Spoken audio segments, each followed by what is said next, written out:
লাহৰীঘাটত কবিৰাজৰ হাতত প্ৰাণ গ'ল মায়ঙৰ এগৰাকী কিশোৰীৰ। লাহৰীঘাট আৰক্ষীৰ হাতত আটক ভণ্ড কবিৰাজ। বিজ্ঞান প্ৰযুক্তিৰ যুগত লাহৰীঘাটত সংঘটিত হয় এক নাভুত নাচৰুত কাণ্ড। ভণ্ড কবিৰাজৰ গৃহত প্ৰাণ হেৰুৱাই এগৰাকী কিশোৰীৰ।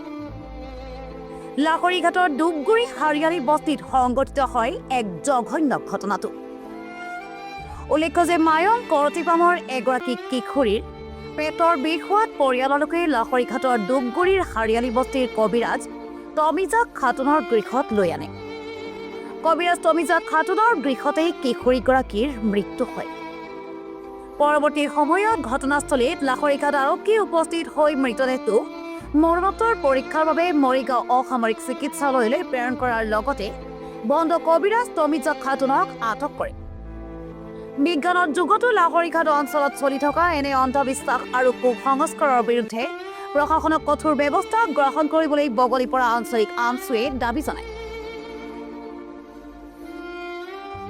হয়, এইটো বিষয় আজি এতিয়া নতুনকে নহয়, বহুত আগৰ পৰাই এজনী মাইকী মানুহ বহুত এনেকা ঘটনা ঘটাইছে। গতিকে মই ভাবো প্ৰশাসনে ইয়াত উচিত ব্যৱস্থা ল'ব লাগে। যেনেকা নেকি আজি কাৰোবাৰ সংসাৰ নষ্ট কৰিছে, তেনেকা কয় যদি মাইকী মানুহৰ ওচৰত 7টা ভূত আছে, এনেকা যদি কুসংস্কাৰ এইসব উঠাই দিওঁ। বৈজ্ঞানিক যুগত এইসব এটা এটা ব্যৱস্থা ল'ব লাগে। আমি আমচুৰ ফালৰ পৰা এইটো দাবী জনাওঁ যে পুলিচ প্ৰশাসনে ইয়াৰ উচিত তদন্ত কৰি যাতে এটা বিচাৰ হয়। আজি কি হৈছিলে? আজি ঘটনাটো হৈছিলে মায়ঙৰ পৰা এজনী ছোৱালী পেট বিষৰ কাৰণে ইয়াত বেছিকে পেট বিষ আছিলে। তো এইটো বেজৰ কোনো কাম নাছিলে, এইটো ডক্তৰ আছে, ডক্তৰে চাব। কিন্তু তেখেতে মাতি আনি ইয়াত চিকিৎসাৰ নামত যোনটো এটা হেৰি কৰিব বিচাৰিছিলে, কিন্তু তাত আহি মৃত্যুহে হ'ল। সেইকাৰণে এইসব যাতে নহয়, পুলিচ প্ৰশাসনে যাতে উচিত এটা বিচাৰ কৰে। এইটো ধূপগুৰি গাঁৱৰ নতুনকে এটা গাঁও ইয়াত হৈছে, হাৰিয়ালী বস্তি তাতে হৈছে। চাৱাই নাই, এনে ঘৰত লৈ গৈছে মন আপুনি ইয়াত চিকিৎসা কৰিব আনিছে?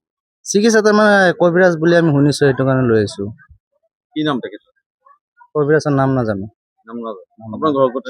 আমাৰ ঘৰ হেৰি কৰিটো পাম। আহিছিলে? আহিছো 1-1.5 ঘণ্টামান হ'ব। ঢুকাইছে কিমান সময়? ঢুকাইছে এতিয়া টাইম কেইটা হ'ল? 1 ঘণ্টামানতো হ'ব ঢুকাইছে। ডেড বডি ক'ত আছে? ডেড বডি ইয়াতে আছে।